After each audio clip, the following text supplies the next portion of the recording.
Hoje a gente está recebendo aqui para o nosso ApoCast Paulo Roberto, tem mais um terceiro nome, né? Schwartz, esse eu não me arrisquei em falar. Então, Paulo Roberto, que é ele que é diretor, fundador da CIPAR, presidente também da CDL agora, né? Tu está na presidência, é um período ali de 2 anos. 24, 25. 24, 25. Então, seja muito bem-vindo, eu vou deixar as apresentações para ti. Gostei muito da nossa conversa inicial, o quanto tu se envolve com ações sociais para ajudar a comunidade, tanto na parte de empreendedorismo, quanto na parte da educação em si como um todo. Então, parabéns por essas iniciativas e é um prazer estar te recebendo aqui conosco. Muito legal, a gente também agradece aí a oportunidade e está conhecendo o trabalho de vocês e está participando aqui, podendo divulgar também o nosso trabalho. E estamos aí. O que tiver de pergunta aí, vamos tentar responder e fazer um bate-papo bacana. Vamos tentar simplificar a ideia do que é empreender, né? Que às vezes as pessoas criam... No início do empreendedorismo, eu vejo uma dificuldade muito grande, que as pessoas falam assim, cria um business plan, daí dentro daquele business plan subdivide em microações, daí pega essas microações e eu falo, meu Deus... Eu não comecei assim. Eu também não conheço ninguém que começou assim, né? Eu acho que, assim, empreender tem algumas motivações, né? Sim. Geralmente é necessidade. Perfeito. Então, não é regra, mas dos que eu conheço, necessidade no sentido de... poxa, eu, por exemplo, comecei com 21 anos a estruturar para abrir essa empresa, né? A CIPAR. E eu trabalhava numa outra empresa, a empresa passou por dificuldades financeiras, onde eu era funcionário dessa empresa, né? Eu estudei aqui na Escola Técnica Tupi, também me formei na Tupi e fui trabalhar nessa empresa. Sim. Fiquei 3 anos nessa empresa, é uma fabricante de parafusos, hoje não existe mais, lá de Jaraguá do Sul. E essa empresa passou então por dificuldades e aí surgiu, poxa, vou para o mercado de trabalho, acho que eu vou abrir meu negócio. Claro que vem também a força de empreender, querer Sim. empreender, né? Quando a gente fala necessidade, eu digo, talvez se essa empresa tivesse ido bem, eu estaria lá até hoje. Né? É possível, ninguém vai saber, nem eu, né? Sim. Não tem como saber, mas então surgiu assim pela necessidade de, né, sair da empresa, disse, poxa, eu não vou, né, vou abrir meu negócio. E aí a gente convidei uma pessoa, que eu tenho um sócio, e abrimos então a CIPAR lá em 96, amanhã completa 28 anos, e empreender é isso. Eu acho que com a maioria dos empresários e amigos que eu conheço foi desse jeito, né? Sem dinheiro, com muita vontade e eu acho que mais do que vontade e coragem.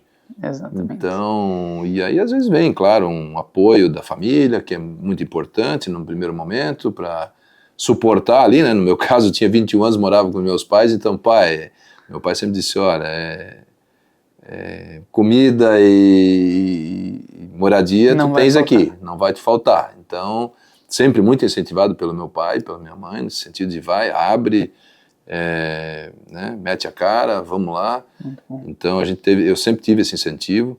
Eu sempre brinco, meu pai não depositou na minha conta dinheiro, mas sempre assinou de avalista, quando eu precisei alugar um imóvel para começar a empresa, sempre, né, me incentivou nesse sentido de comida e casa não vai te faltar, né, e eu também comecei a namorar muito cedo, logo depois conheci minha atual esposa, que também sempre me incentivou muito e sempre esteve aí do meu lado, então acho que é muito, muito disso, né, de coragem, né, e quando se tem ali 20 e poucos anos, eu acho que a parte, hoje eu estou completando 50 agora, esse mês, é muito bacana porque você também nem tem noção dos riscos. Exato. E isso também é muito legal, porque o empreendedor quando começa novo, não tem compromissos, né? Eu não tinha carnê para pagar, não tinha comprado meu apartamento, não tinha... Já estava com os filhos? Não tinha 18 Sim. anos, tinha 21 anos, né? Sim.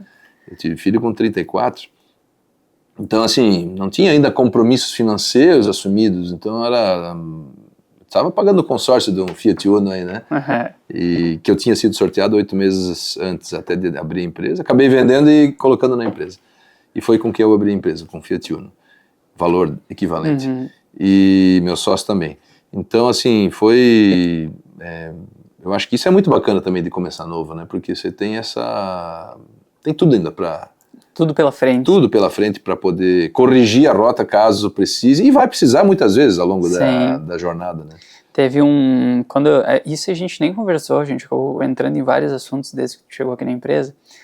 E quando eu empreendo desde os 18, eu fui pro ramo da construção primeiro. Uhum. E eu fui pro ramo da construção e a gente começou com instalação elétrica. Depois a gente foi pra parte preventiva, depois preventivo elétrico, depois instalações em geral e tal. E depois 18 anos. É bem novo, né? É bem novo. E eu vim morar sozinho pra cá mais ou menos com uns 15 anos. Pra Chapecó? Pra Joinville. Pra Joinville. Fui primeiro pra Florianópolis, queria fazer faculdade de música. Depois passei por Barra Velha. Depois trabalhei lá com ajudante de vidro temperado, instalação de vidro temperado. Vim pra cá, pra Joinville. E cheguei aqui em Joinville. E aí eu comecei eu sempre tive essa questão de ser executor, de querer fazer as coisas e tal. E por oportunidade, necessidade, sair de uma empresa, necessidade total, e precisava empreender, eu precisava ganhar dinheiro para comer, porque minha mãe na época ainda faxineira, nunca vi meu pai na vida. Aí eu comecei a empreender.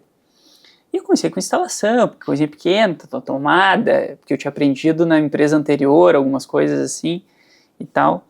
E com 19 anos eu falei, não, 18, 19 anos, eu falei, não, é pouco, quero mais. E comecei a buscar obras maiores. Busquei obras de centros de distribuição, CDs, comecei a chutar, falei, eu vou tentar chutar na cabeça, se eu acertar o pescoço, tá bom. Daí eu comecei a ir atrás dessas obras e consegui fechar. E consegui fechar o cara do carro que eu falei lá atrás, batendo na porta, buscando o carro. Eu sempre fui bem pra frente, assim. E aí, comecei a empreender, e tu vai entender o porquê do novo que tu comentou ali. E com 21, 22 anos eu fali. Só que eu falei com vontade, não foi, eu falei, eu vou falir bastante. Vou falir devendo, devendo bastante. Falido, assim. Mas a gente tá falando de uma criança, de um cara... Lógico. Não, criança não, mas um cara... Não, mas dentro do empreendedorismo é uma criança. Né? Exatamente. Dentro do empreendedorismo é uma criança. Totalmente. E 22 anos. E foi quase 1 milhão de dívida. E eu não podia contar pra mãe. Porque eu falei, eu vou infartar ela. Imagina, ela não tinha como ajudar a gente. E cortaram a luz de casa... E não tinha mais. Daí onde surgiu... fundo do poço. Cavei, me esforcei para cavar. Daí onde surgiu o nome Apo até. Né, que o Apo veio dessa época. Tava totalmente falido. Horrível, assim. E eu sempre conto, tem até no Instagram essa história, que eu acho R$1 no lado do sofá, assim, começo a chorar e tal. Fiquei emocionado porque eu consegui comprar o que comer, já tava sem luz em casa. E eu passo por uma Bíblia, assim, chorando, cara, fiquei emocionado com aquilo ali. E eu abro essa Bíblia e falo, vamos ver se funciona, né? Naquela época, meio novo, né? Abri, botei o dedo e ali onde eu botei o dedo passou por uma parte que dizia que a partir desse momento não haverá mais choro nem lágrimas, pois uma nova terra se abrirá. E essa passagem era em Apocalipse 21. Uau. Então por isso surgiu o nome. Por isso que hoje o nome é Apo. Então daí história bonita.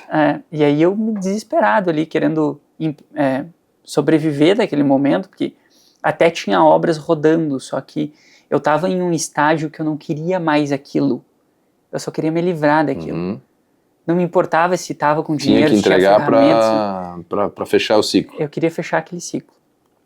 E em uma conversa que eu tive com um engenheiro, que daí onde chega na idade, ele olhou para mim e ele falou assim, Eduardo, por que tu tá tão para baixo? E eu continuava me movimentando. Acho que uma das coisas que eu tenho é que eu sempre me movimentei. Às vezes até eu brinco com eles assim que a gente vai executar algum projeto e eles falam, mas como que vai ser? Eu falo, vamos. Daí eles, não, mas não dá. Eu falo, vamos. No caminho a gente vai aprender. É lógico, aprende correndo, né? Exatamente. Daí hoje com um pouco mais de cautela pelo tamanho da empresa, mas antigamente era muito, mas assim, a gente evoluiu muito rápido, assim. Mas rápido. O empreendedor, ele cresce na prática, na né? prática. É difícil na sala de aula, né? Exatamente. É com base nessas histórias, trocando essas versões, que cada um tem a sua história, geralmente dura, né? Geralmente dura. Histórias duras, Sim, né? sim. De vida e tal, e passam por, enfim, por necessidade, ou passam por ter arriscado, passam por ter dado certo e outras oportunidades errado. Acho que é isso que faz o crescimento do empreendedor, né? Com certeza. E isso é mais fácil quando você erra com 19, né? Do que Exato. quando erra com 39 ou 59, entendeu? E aí o risco, o apetite pelo risco muda, né? Perfeito. E aí onde eu ia chegar na conclusão da... Porque daí eu tava muito triste e esse engenheiro olhou pra mim. Ele falou, por que tu tá triste, Eduardo? Eu falei, tô passando por umas dificuldades, mas eu não tinha o que comer. Sim. Mas eu me mantendo, né, tinha que manter a postura. E até que eu falei pra ele, né, eu comecei a conversar com ele e ele olhou pra mim e falou assim, ó, nós temos uma coisa igual e outra coisa diferente. E eu falei, o quê? Né, ele, o que é igual é que nós dois falimos. E eu, que motivação, né? Dele, o que é diferente? Ele falou, tu faliu com 22, eu falei com 49. Tem muita diferença. É exatamente a diferença. Ali pra mim foi um divisor de águas, um né? divisor de águas. Não, e eu comecei concordo com ele completamente. Acho que é muito legal. E eu tive uma experiência, não vou dizer parecida, mas uma pessoa que me disse uma frase de efeito, né? Quando eu tinha lá 21 anos, 22, que eu abri ali em janeiro. A ideia já veio sendo construída de 95, mas oficialmente a empresa, o contrato social é de 1º de março de 96. Sim. E eu fiz aniversário, então 22 anos em final de março, né? Mas eu já um ano antes já vinha construindo tudo, então fazendo o plano, né, do que precisaria investir, aonde abrir a empresa e toda a estruturação. Mas tem um senhor que quando eu comecei a empresa, eu fiquei 6 meses numa loja alugada, né, numa rua lá da cidade, e em março nós alugamos essa sala comercial que tinha em torno de 80 metros quadrados, e 3, 4 meses depois, uns 3 meses depois, eu estava conversando com uma pessoa da loja ao lado, e essa pessoa era de Rio Negrinho, ou São Bento do Sul, ali para a região. E essa pessoa vinha todo dia de lá para abrir uma loja de imóveis do meu lado, do lado de onde tinha a Cipar. Ele já estava lá antes de nós, inclusive, há alguns anos. E um dia, conversando com ele, ele falou, olha, lá em São Bento, eu conheci um pessoal que construiu em cima de um terreno alugado. Eu falei, construiu em cima de um terreno alugado? Os caras são malucos, né? Como é que tu vai construir o teu imóvel, investir, comprar material de construção, gastar com mão de obra em cima de um terreno que não é teu? Bom, mas é isso que eles fizeram. Eles fizeram um contrato por alguns anos e construíram em cima de um terreno alugado. Bom, isso fazem 28 anos. Se hoje parece estranho, na época era inadmissível. Mas eu fui para casa com aquilo e digo, caramba, mas é impossível que não tenha alguma conta por trás disso. Comecei a fazer conta. E eu estava ali 3 meses naquele ponto. Mas nós tínhamos uma enorme dificuldade de estacionamento, porque tinha uma empresa do outro lado, que era o escritório contábil, do outro lado da rua, que tinha 50 funcionários. E nós tínhamos, eu e meu sócio. Então, eu fazia visitas nas empresas e divulgando a minha abertura da empresa, e o meu sócio ficava na loja cuidando da loja, separando os pedidos, que eram poucos, né, mas no começo ali e tal. Só que os nossos clientes não conseguiam estacionar para chegar na nossa loja porque os funcionários da contabilidade do outro lado da rua paravam todos os carros pro lado de cá de manhã e tiravam só à noite. Sim. Então eu estava numa loja sem estacionamento, num ponto muito bom, mas queimado. E aí eu disse, cara, que conta esses caras fizeram, que conta eles fizeram, e comecei a rascunhar possíveis contas e conversei com o meu contador e tal. Enfim, aí eu entrei na rua do lado um dia, passando de carro, fazendo uma entrega com a Brasília, que eu te falei antes, e tinha um senhor colocando uma placa aluga-se em cima de um terreno, que era um borracheiro na época. E aí parei e perguntei ao seu Sérgio, o nome da pessoa, e disse, seu Sérgio, o senhor está alugando para quê? Ele falou, para qualquer coisa menos algo que tenha som, barulho, e que eu não quero me incomodar com os vizinhos, então já não alugo para bar, Mas ele não tinha nada em cima do terreno, tinha uma meia água que era do borracheiro guardar as ferramentas. E, tá, mas e aí? Disse, não, alugo para 5 anos, depois a gente pode renovar para mais 5. Quanto o senhor quer de aluguel? Eu lembro que na época era quase o salário mínimo, em torno de R$500. E Aí meu pai estava construindo uma casa na praia na época, e eu fui conversar com o pedreiro dele, né, que era o seu Alfredo Cata. Um senhor hoje, acredito que ainda está vivo, não tenho mais contato com ele há alguns anos, mas já deve estar aí na casa dos 85 a 90 anos. Era um senhor que na época eu tinha 21, ele já tinha 60 e tantos, ou 70, 60 e poucos anos. E achei uma frase que foi até hoje, né? Ele disse assim: seu Alfredo, vamos fazer a conta, quanto de mão de obra o senhor precisaria para fazer um galpãozinho ali de 120 metros quadrados para mim? Né? Ah, Paulo, você vai gastar X mil reais. Bom, eu não tenho esse dinheiro. Né? Na época, você tem uma ideia, era 15 mil reais. Que talvez hoje equivalesse a 150 mil reais. Era um galpão muito simples, 100 metros quadrados, quatro paredes, uma porta rolou na frente e um telhadinho de Eternity lá. E essa foi a primeira loja da Cipar. No caso, a segunda, porque a gente ficou 6 meses. E a que conclusão eu cheguei primeiro? Para a conta do imóvel, que era assim, o aluguel do terreno e os juros que eu pagava sobre o dinheiro que eu ia precisar, era menor que o aluguel que eu pagava. Então, assim, fazia todo sentido matemático, porque em 5 anos eu teria o imóvel, eu podia abandonar em cima do terreno que eu tinha pago menos do que o aluguel que eu pagava, num lugar que não tinha estacionamento, e ali eu fiz com estacionamento e tal. Então, assim, matematicamente, ótimo. A Cipar fez, cresceu, e o cara da loja de imóveis que me contou a ideia sem ter entendido, fechou. Porque ficou ali e não acreditou na ideia dos malucos que ele viu lá em São Bento na época fazendo isso. E a frase que me chamou a atenção desse senhor, que era o construtor, vamos falar assim, né, o seu Alfredo, foi assim: vocês são novos, tem que arriscar, Paulo. E eu não posso mais, na minha idade, arriscar como vocês estão arriscando, mas eu vou fazer uma coisa para você. Eu te empresto o dinheiro da mão de obra e tu me paga os juros. Quando tu puder, tu devolve. E aí consegui mais 5 mil com um avô meu e mais 5 mil com um tio meu. Então, assim, juntei os 15 emprestando os 15. Sim. E pagando juros. E na época o juro não era barato, era 3, 4, 5% ao mês. Sim. Só que era mais barato do que eu pagava de aluguel. A soma dos juros mais o aluguel do terreno era mais barato. Perfeito. Então, assim, aquilo que você falou, né, uma frase que te marcou, que fez ou uma pessoa, né, um engenheiro que fez essa linha de corte, né? No meu caso também foi uma pessoa da construção civil, um senhor que era pedreiro, que tinha uma equipe de 4, 5 pessoas que trabalhavam com ele, e que falou para mim: vocês são novos ainda, vocês têm que arriscar, agora vocês têm que arriscar. Depois você não arrisca mais, a hora que botar um filho no colo, muda. Sim. Porque perfeito. Você não pode ficar, que nem você falar, pô, eu não tinha o que comer. Mas assim, às vezes uma laranja, né, tu se vira, mas tem uma criança no colo, como é que você faz? Não tem como. Então você sempre vai, é o momento certo de arriscar, se puder, né, realmente ali na casinha dos 20 aos 30. Né? Agora eu tô com a criança. Minha filha tá fazendo não muda? 5 meses. Muda, né? Muda bastante. Pegou no colo, muda, né? A sensação de...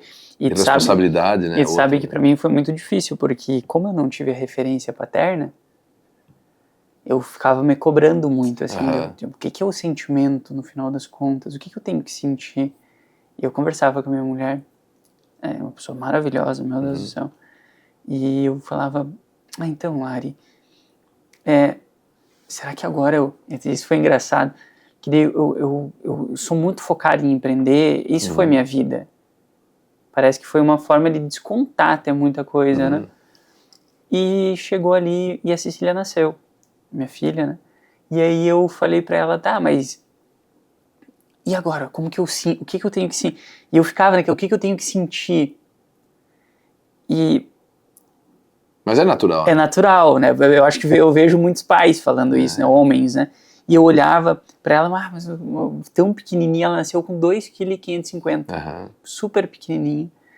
E você passou uns dias, e eu trabalho bastante, e a minha esposa, uma mulher maravilhosa, como eu já falei, ela viu que eu estava numa semana muito corrida, que eu ia ter imersão, evento direto e tudo mais, que ela começou a pegar vídeos e me mandar os vídeos da Cecília sorrir, porque ela é muito sorridente de manhã, assim, minha filha.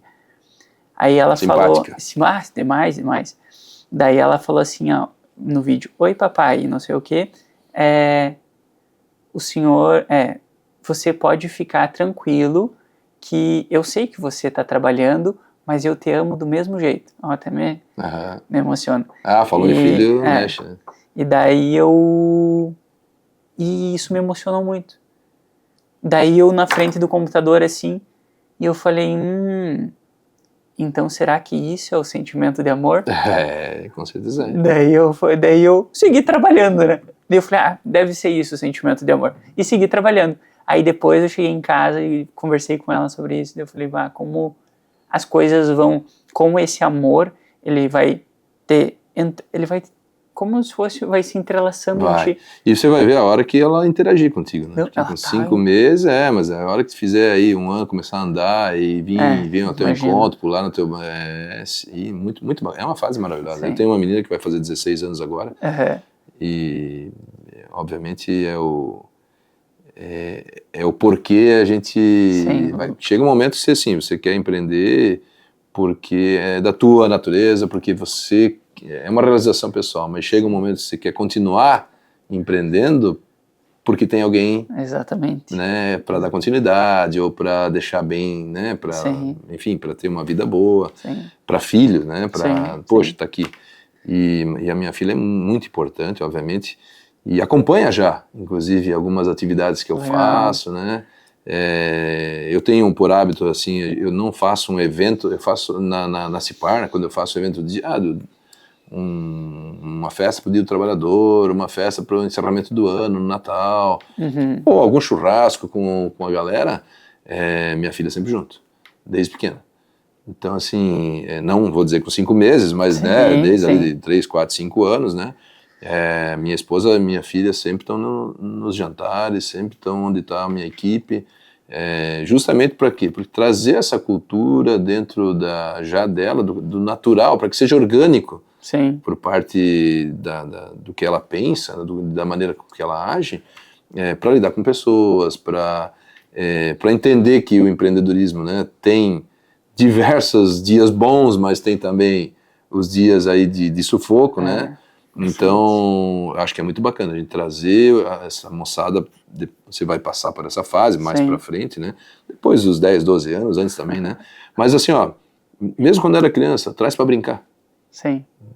Sabe, porque para não ter aquela imagem que você chega em casa e tá reclamando dos negócios, né, ou tá falando, porque às vezes você vai para desabafar com a esposa em casa, mas pô, daí tu não vai contar a parte boa, tem que viver o bom e o ruim. Perfeito. Então eu sempre cuidei muito disso e acho que tem uma expectativa muito legal em cima dessa educação que a gente deu, né, óbvio que ela tem toda a alternativa de escolher o que quiser fazer para a vida dela, né? Daqui a pouco ela quer ser uma profissional liberal. Tudo respeito, bem. Para mim tá tudo bem, né? Mas a gente tá aí dando a oportunidade de mostrar esse lado empreendedor, né? Esse mundo business, que eu amo. Né? Hoje não é mais uma necessidade, é algo que eu faço realmente com maior boa vontade e sou apaixonado por isso. Tanto que tenho outros negócios além da Cipar, né? Eu tenho uma administradora de loteamentos, né? Empreendimentos imobiliários. Então são business, é o dia inteiro falando de negócios, né? Na verdade, só quando dorme, né? Daí sonha com negócios, né? Mas acordado tá falando de negócios. E a gente vai às vezes no churrasco, a gente faz churrasco entre os sócios da empresa. Daí a minha mulher, mas você só fala de negócio. Eu falei, porque a gente gosta, porque a gente gosta tanto. Então, não é uma obrigação, você não está trabalhando ali, né? Exatamente, a gente só está falando negócio, mas não está trabalhando, exatamente, né? Vocês não, tem pessoas que falam muito, muito sobre futebol. Eu não sei falar de futebol. Exatamente, eu também não. E aí eu falo, é uma paixão nossa. Então tu falou ali da questão lá do início do empreendedorismo, necessidade e oportunidade, e hoje, sobre iniciar empreendendo, e hoje eu vejo uma vertente muito grande que é a venda, né? Existem empresas que nascem com o propósito de venda já. E nós, por exemplo, a Apo, ela nasceu por necessidade. E ela nasceu com muito propósito. Por isso a gente fala muito da educação aqui dentro, que eu mostrei as imersões ali para vocês e tudo mais. Que a gente tem o propósito de impactar o futuro de pessoas e empresas. Através do quê? Conhecimento. Conhecimento sobre o quê? Daí a gente entra, processos, vendas, marketing, tudo mais. E tem outras empresas, por exemplo, tecnologias que a gente lança, essas já nascem com objetivo mais. Se a gente botar numa rodada de investimento, tá tudo bem. foi uma empresa que nasceu com esse propósito já. O que também não é um problema, desde que ela tenha isso já no core dela, né? Quer dizer, assim, ó, é uma empresa que você sabe que você vai fazer, até porque tem empreendedores aí que têm 10 empresas diferentes, ou participam de 10 negócios, sabendo que é para vender, daí vendeu aquela, começa outra. Sim, o Denis. O Denis é um exemplo, né? Um belíssimo exemplo, inclusive, né? Sim. Ele é cliente nosso, né? Eu conversei com ele algumas vezes, assim, e a questão da simplicidade que tu falou antes ali, como chega a ser bonito a forma simples com que lida com as situações. Com certeza. Eu acho que a simplicidade também faz parte do sucesso, né? Sim. Porque normalmente são pessoas mais simples que não criam barreiras para que outras pessoas cheguem próximo, aprendam com essa pessoa também, com esse empreendedor mais... Porque a partir da hora que você vira uma estrelinha e isso vai para sua, né, para a cabeça, normalmente, eu pelo menos não gosto muito desse perfil. A gente tem também um perfil mais simples, pé no chão, né? Dá para crescer talvez mais do que cresce, se jogando nesse mundo midiático, vamos falar assim. Dá, eu acho que é uma questão de opção também, né? Sim. Mas não é bem o meu perfil. Eu gosto muito de estar na estratégia, gosto muito de participar da execução também, confesso que gosto, e gosto muito de estar próximo da minha equipe. Então isso é uma coisa que a gente preza muito, sabe? Dentro da empresa não tem setor que eu não esteja com muita frequência comunicando, conversando, participando, desenvolvendo processos. Acho que adoro isso, desenvolver processos, né? Porque você percebe um ganho enorme quando você foca no processo e não na pessoa, né? Normalmente você acaba crucificando aí a pessoa quando o problema está no processo, né? Ou porque furaram o processo, ou porque o processo não está claro, né? Sim, ou nem bem definido, às vezes ele não está nem bem definido, né? Está ali aquele processo que ele vai até um pedaço bem definido e de repente lá na ponta ele se espalha. Sim, exatamente. E aí, onde é que ele termina, né? O tal da acabativa, né? É um processo que vai, nasce bem, bem coordenado, tudo, e daí na acabativa, né? Que na hora de finalizar ali o processo, não foi pensado ou não foi deixado diminuídas as alternativas de erro, né? Sim. Porque a gente percebe bastante isso. Isso desde de gestão de pessoas até lidar com um parafuso, né? Que aí a gente cai no meu mundo, né? Que é o parafuso, o elemento de fixação. Que nós nascemos vendendo parafuso, então a gente originalmente chama parafuseiro. É parafuseiro, o nosso segmento, né? É o parafuseiro. É um mercado gigante, né? Você imagina o que não vai parafusando. Ou é parafuso, ou é um elemento de fixação, ou é um rebite, ou é um prego. Enfim, é uma união de peças. Então, assim, é raro você ver algo que não vai parafuso. Desde pendurar um quadro na parede até um avião, tudo vai parafuso. Então, é um mercado muito grande, é um mercado técnico, é um mercado de engenharia, né? A minha formação é técnico-mecânico, em Escola Técnica Tupi, estudei aqui de 89 a 92, a melhor faculdade que eu fiz, né? Apesar dela não ser um curso superior, ser um curso técnico, mas indiscutivelmente foi um fator decisivo na minha vida, né? Até hoje o conhecimento todo que eu tenho, que eu adquiri aqui na Escola Técnica Tupi, eu utilizo no dia a dia. É espetacular. E porque o elemento de fixação, assim, qual é a força que eu preciso, qual o dimensionamento do elemento de fixação? Imagina que a gente vende para todos os segmentos. Sim, eu até anotei aqui para te perguntar isso, como comunicar com tantos segmentos diferentes? Então, a gente tem uma amplitude enorme de segmentos, né? A nossa loja física, ela nasceu parafuseira, depois a gente foi colocando ferramentas porque eram materiais agregados que quem vem buscar o parafuso, a gente brinca aqui, o exemplo da padaria, né? O parafuso é o pãozinho. E aí botou o bolo, botou o doce lá, botou outros produtos que geram valor agregado, que, enfim, que ajudam no faturamento. Mas o nosso DNA é parafuseiro. E tanto que hoje ainda o parafuso representa bem mais da metade do nosso faturamento, né, do total da Cipar, é feito pelo parafuso. E a gente cresce no parafuso. Então, assim, ainda cresce nesse mercado. Agora, obviamente, né, nós aí desde 2020 lançamos então o Parafuso Fácil, que é um projeto de trazer a loja física ou trazer a nossa expertise em elementos de fixação para o mundo digital, né? Nós fomos a primeira plataforma de e-commerce do Brasil, que é na comercialização de elementos de fixação especializada nisso. Tanto que conseguimos aí, durante a pandemia, saímos no programa Pequenas Empresas, Grandes Negócios, participamos de diversos podcasts, gravações de rádio, né, Brasil afora, aí a gente participou, rádios de São Paulo, rádios do Rio Grande do Sul, Paraná e outras regiões, porque o assunto foi interessante. Pô, como é que uma pessoa vende parafuso pela internet, né? Quem que vai comprar, né? Quem vai comprar isso? E outra, como é que a pessoa vai especificar um parafuso? Porque eu, pensando ali no consumidor final, eu concordo, ele tem uma dificuldade isso aqui é um M8, é um M6, como é que eu meço isso? É com a cabeça, é sem a cabeça? Sim. Como é que eu identifico se a rosca é polegada, é milímetro, se é aço, se é ferro? Porque a pessoa... BSP... Entendeu? É isso aí, ó, conhece já alguma coisa de rosca aí, né?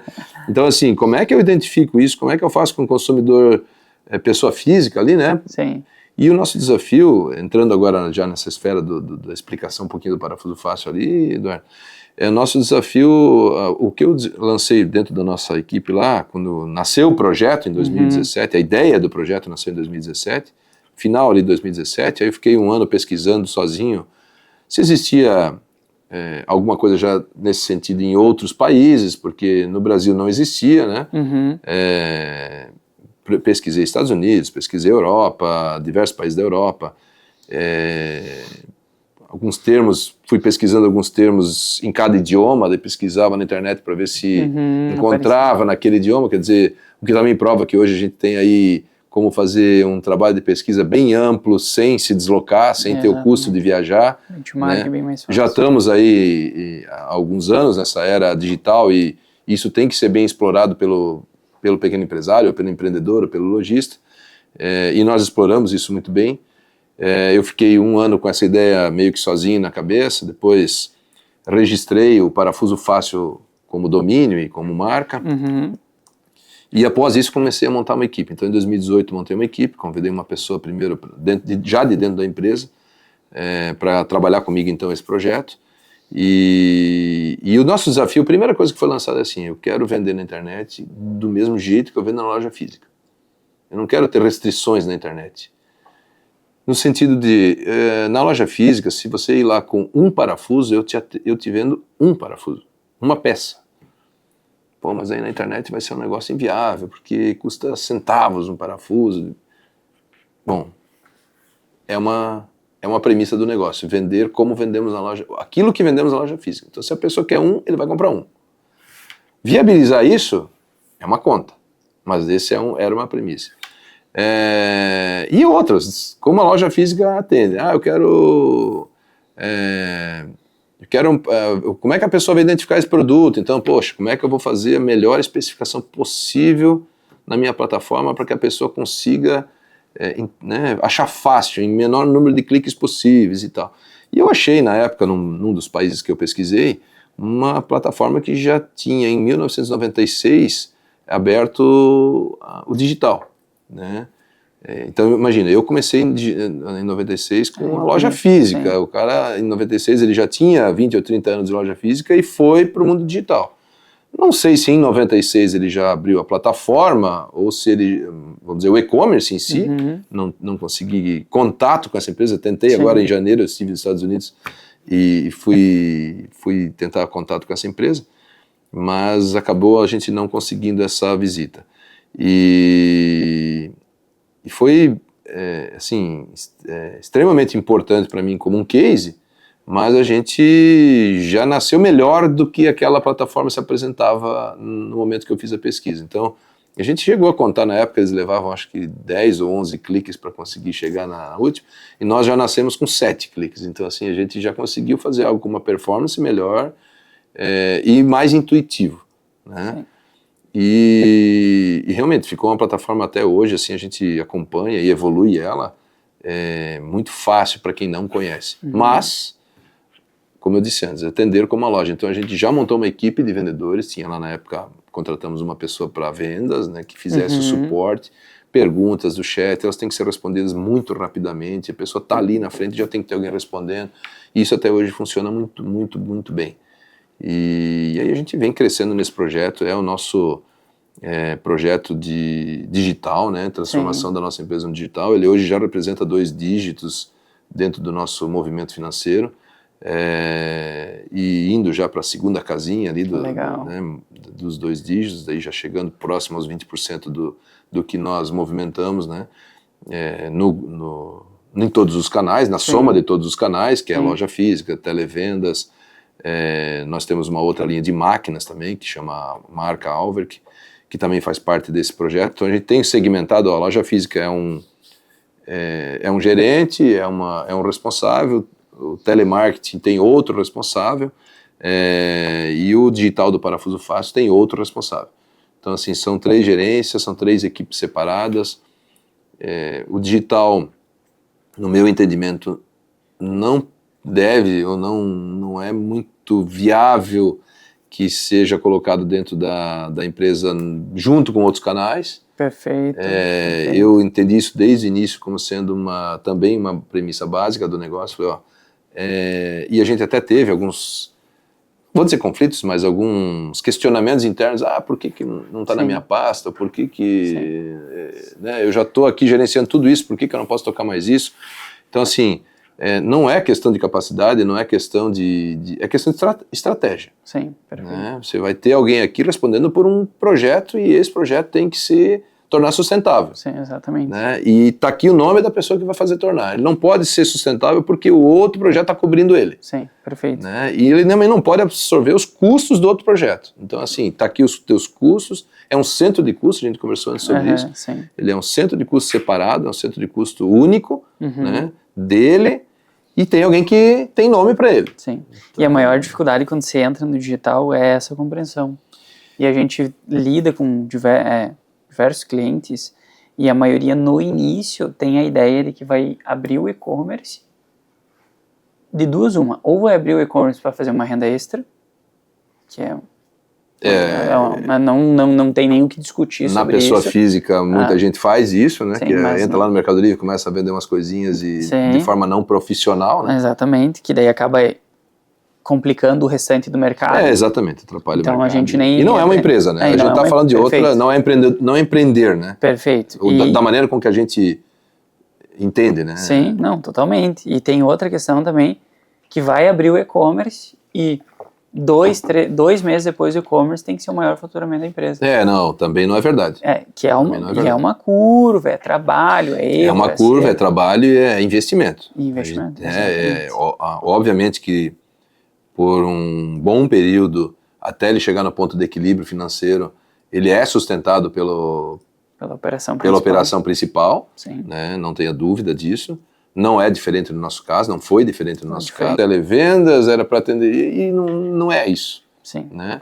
E o Parafuso Fácil já nasceu em cima dessa experiência, de uma plataforma que a gente ficou alguns anos tentando entender como foi. Inclusive tem uma parte da história nossa que tínhamos desenvolvido uma plataforma aqui de Joinville, inclusive, não lembro o nome da empresa, e que ficamos 2, 3 anos cadastrando os produtos, fazendo todo o trabalho, e a empresa desenvolvedora da plataforma quebrou. E quebrou sem avisar, sem dar sinais. Então, assim, ela chegou num determinado dia, a gente precisou de uma manutenção na plataforma, um contato lá com a empresa, liga lá, ninguém mais atende o telefone. Disse, mas deve ter dado um problema, vamos mandar um e-mail, ninguém responde. Liga amanhã, ninguém responde, mas não pode. Peguei o carro, vim aqui em Joinville e fechado. Simplesmente fecharam e foram embora da cidade. Caramba, eu estava com uma plataforma à deriva. E há 3 anos, né? Há 3 anos trabalhando e desenvolvendo. E sabe o que aconteceu? Fechamos a plataforma, porque não conseguia dar manutenção. Tivemos que começar tudo do zero. E aí, obviamente, a gente já tinha investido um bom dinheiro nisso, em mídia social e tal, e quebrou o fornecedor da plataforma, né? Então, assim, olha a experiência que a gente teve com isso. Tinha né? tudo para ter desistido do... Tinha tudo para ter desistido do digital. A gente até ficou um ano fora do ar, houve aí um baque de sentimentos misturado com investimento. Pô, gastamos tanta grana e tal, e será que é isso mesmo? E pá. E outros canais de venda crescendo, né? Cresce muito o nosso canal do Televendas, né? É um canal que cresce muito, ainda hoje cresce muito, e tem uma tendência de crescer muito forte, apoiado pelo digital. A gente hoje apoia muito forte pelo digital, pela mídia digital, né? Pela plataforma nossa digital. Mas aí depois de algum tempo, então, poxa, retomamos essa plataforma da Cipar, né? Ela existe hoje, ela vende hoje. Quando a gente fala da história dela, é porque a gente hoje focou nosso investimento em fazer vender pela plataforma de e-commerce no Parafuso Fácil.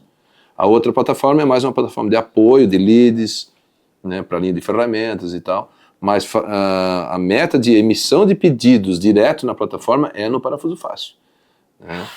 E que é um nicho que a gente optou, que na verdade voltamos para a nossa origem, nascemos parafuseiro, lembra da palavra parafuseiro? Né? Então, nós voltamos a ser parafuseiros no digital, parafuseiros na internet, né?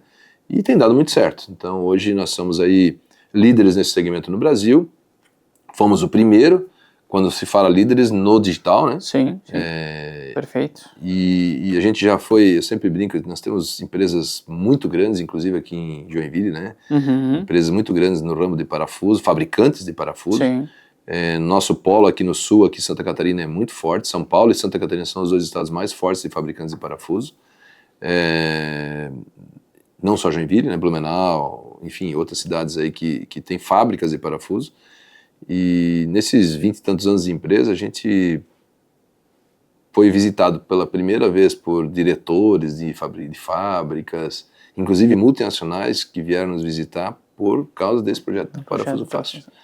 Então, assim, a empresa ganhou um destaque a nível nacional. Nós tivemos já consultas de valuation, já fizemos, mas não entendemos que esse é o momento, nem o caminho. Eu acho que nunca diga nunca, é uma frase também muito importante, mas não passa nesse momento no nosso planejamento esse assunto. Eu acho que a gente tem muita oportunidade para criar corpo a nível Brasil ainda. Estamos trabalhando para isso, né? Nós conseguimos fazer com que uma loja física regional, né, partisse para um projeto nacional. Isso também é uma curva de aprendizado muito grande. Porque imagina que você tinha um planejamento de marketing para gastar, vou simular aqui valores, para gastar 100 em 100 unidades, né? Não estou falando em monetário aqui, mas 100 unidades de dinheiro, vamos falar assim. Vamos falar 10 mil reais você gastar numa cidade, de repente você tem que, para ir para nível nacional, você vai ter que gastar 100 mil reais, né? Sim, perfeito. E ainda é uma gota no oceano, né? Porque quando você joga aí 100 mil reais na mídia, em Google, em Facebook, Instagram, enfim, LinkedIn, e as ferramentas aí que cada canal daí precisa saber aonde e qual gastar, e essa especialidade eu acredito que é justamente a de vocês, se torna esse 10 para 100, que já é um salto muito grande para um gestor financeiro liberar e entender, né? Pô, mas peraí, o seu orçamento sempre foi 10, e de repente agora você vai falar em 100, né? É também uma etapa que precisa ser aprendida, vencida, e obviamente um recurso que precisa aparecer da operação, né? Ou da outra operação, às vezes, porque quando o projeto está nascendo, ele não tá sendo financeiramente viável ainda, né? E eu também acho que isso, eu tive que me superar, né? Aprender com isso. Então é uma curva de crescimento, e é isso, quando você vai para uma mídia a nível nacional, tudo é muito caro, né? O valor a gente começa a subdividir em campanhas, em grupos e tudo mais, quando vê, você dissipou o dinheiro. Dissipou o dinheiro e foi, né? Então, e assim, você começa, por exemplo, você vai falar hoje em contratação de influencer, né? Tem um projeto que me apresentaram, a gente já teve influencers também aí no projeto Parafuso Fácil,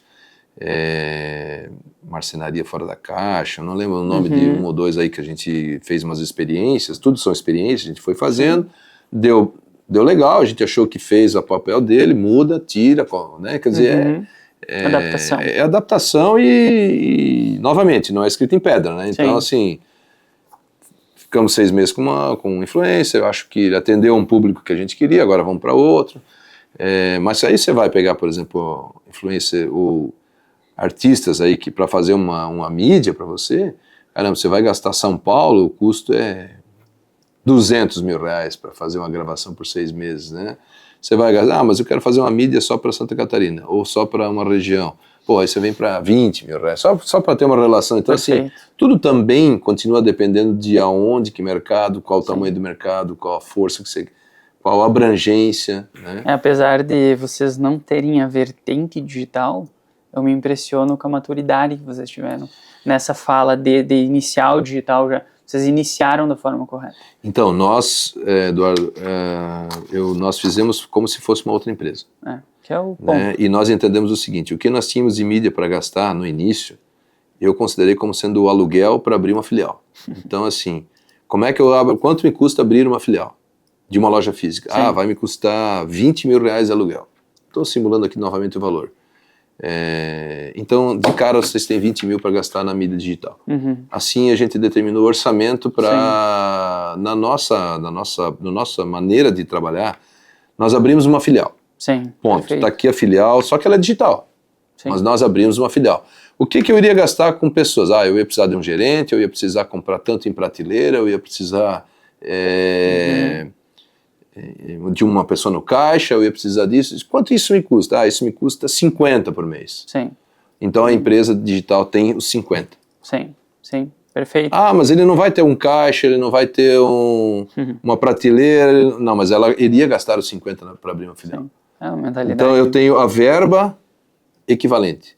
E nós vamos trabalhar em cima disso aqui. Então não consideramos isso assim, porque senão você parte de um orçamento vago, né? Sim, exatamente. Então, assim, a gente já partiu nesse sentido. Nós adquirimos um número de telefone separado, né? Nós abrimos com outro nome, que não era Cipar, e sim Parafuso Fácil.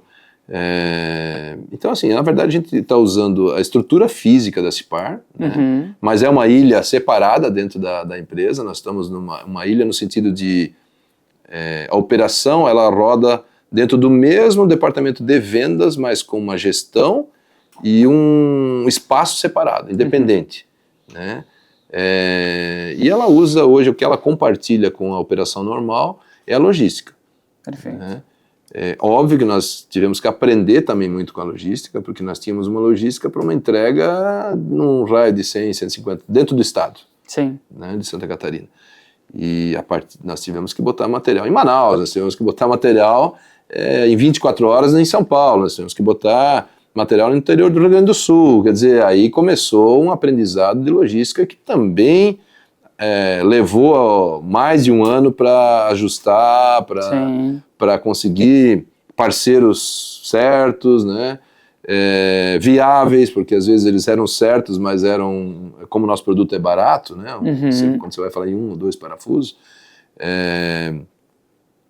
claro que quando a gente fala aqui em 1 ou 2 parafusos, a gente está falando de atender pequenos manutenções ou pessoas físicas, mas nós também temos empresas, por exemplo, que estão lá na manutenção, quebrou uma máquina e onde que você vai hoje? Você vai, por exemplo, sair em São Paulo, você vai achar o parafuso em São Paulo, mas você vai levar 1h30 no trânsito. Inclusive um cliente nosso, que é parceiro aqui do Universo Apo, falou de vocês. Falou bem de vocês e ele é de máquinas, que é o Zipf, manutenção de tratores. O Zipf de Guaramirim. Sim, são parceiros. Então, nós vendemos parafusos hoje, assim, a gente aprendeu também como era esse mercado a nível Brasil, porque a gente não tinha essa experiência, a gente tinha aqui então, na nossa região, então a gente sabia, claro, tinha 20 e poucos anos já de loja física e telemarketing. O nosso estoque foi formatado e foi formado e foi crescendo de acordo com a demanda desses clientes daqui da região. Então, por exemplo, vamos pegar o exemplo do Zipf, né? Se a nossa região demandava parafuso para o trator da Valmet ou da Volvo, a gente tinha aquela linha daqueles parafusos, mas não tinha talvez de um Fendit, que é usado na agricultura no Mato Grosso, né, que é a agricultura, então assim, a gente não tinha, então a gente, de repente saiu consulta para aquele material, a gente foi ampliando nosso estoque, está crescendo, hoje a nossa especialidade não é ainda na linha automotiva, tem sim esse objetivo mais para frente, é na linha industrial, né, construção civil e industrial, mas nosso estoque ampliou demais, tanto que hoje nós temos problema de espaço físico, já estamos aí, adquirimos agora um terreno para a construção de um CD novo aí nos próximos 2, 3 anos, um terreno bastante grande, então a gente já está planejando um crescimento robusto, né, para os próximos anos, na questão logística. A questão de vendas é óbvia, né, a gente precisa, mas a questão, não posso ter funil, não posso ter gargalo, né? Sim. Então hoje eu já tenho gargalo hoje na logística, na expedição. Então a gente está... E aqui tu tem uma questão que eu já vou anotando várias coisas, é bem interessante a conversa, mas nesse sentido de velocidade vezes a compra do e-commerce. Porque o teu produto, ele é um produto de necessidade. Necessidade. Então, não adianta eu fazer promoção, porque você não vai comprar meu produto, porque ele, hoje vou aproveitar uma promoção. Que né? bonito esse parafuso. Ele não é por impulso, ele não é Sim. para presente, ele não é realmente, a máquina está quebrada, ele precisa agora. Exatamente. E como vocês lidam, por exemplo, na Parafuso Fácil, com a questão de velocidade, vezes a compra na plataforma. Nós temos desde o início também aquilo que eu disse, a gente traçou algumas linhas no início, que é despachar em até 24 horas.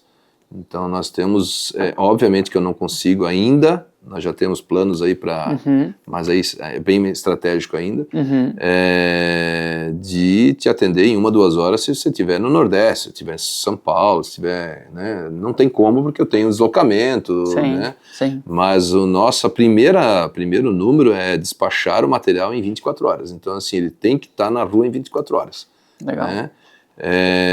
E aí volto a dizer, o Brasil tem 5.250, 5.300 cidades e industrializadas a nível de metal mecânico, que tenham elementos de fixação específicos, especiais, de aço, de inox, né, uma linha bastante completa, talvez 500 cidades, não sei se chega a isso. Sim. Então aí tem 5.000 cidades que não têm lojas específicas de parafusos e que não se sustentam com lojas físicas nessas cidades. Então, essas cidades que são o nosso alvo, para ser a solução dela, quer dizer, nessa cidade ele já não tem um parafuso em 24 horas.